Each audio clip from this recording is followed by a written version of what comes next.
Well, I became a blacksmith because I wanted to make tools for gardening and for woodworking, things like that. So pretty much my main interest in it.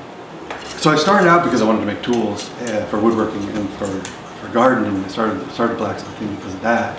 But it wasn't long after.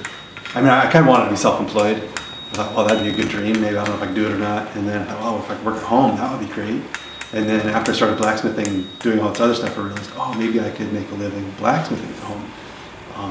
And so that's what got me into the business part of blacksmithing, is just thinking that. And then people started asking for things, and it just sort of snowballed.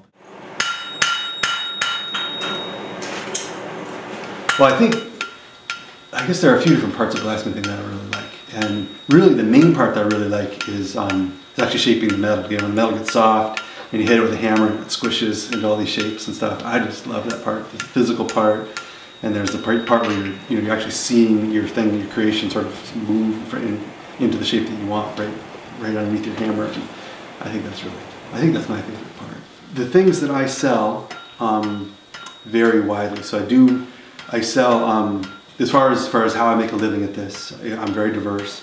So for many years I did pretty much just custom work. So I did whatever somebody came through the door and wanted me to do. I did a lot of gates and railings, and I did fireplace screens, and I did fire tools, and I did a lot of door hardware, so a lot of thumb latches, strap hinges. And so that was the bulk of it. And then I did a little bit of teaching, and I did a little bit of production work, meaning things that I made up ahead and sold maybe at galleries or something like that, or online, even through my website. So as far as competitiveness goes, is that well, I think woodworkers might be more competitive, but blacksmiths are the opposite of competitive. We pretty much we'll share pretty much anything with any other blacksmith. We want to help them out, get them, help them build their business or just learn how to do it. Most blacksmiths are hobbyists, so I'm happy to tell them anything that they want to know or help them out. So I would say in some ways blacksmithing is the opposite of competitive. It's, there's so few of us that are just happy to see another one when they bump into them.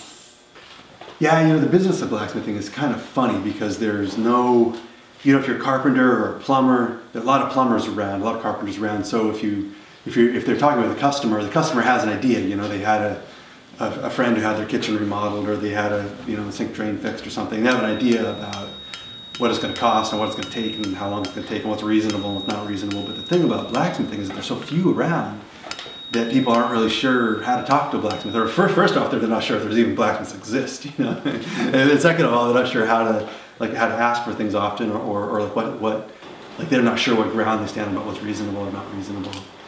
And so that part of it is a little funny, and it's partly why I always, when I'm teaching people and they want to try to make some money out of it or something, sometimes they have some hesitation because they think I'll feel competitive with them. But I'm like, no, we need more blacksmiths around so that people know what to expect and know that we're still here, we're not dead yet.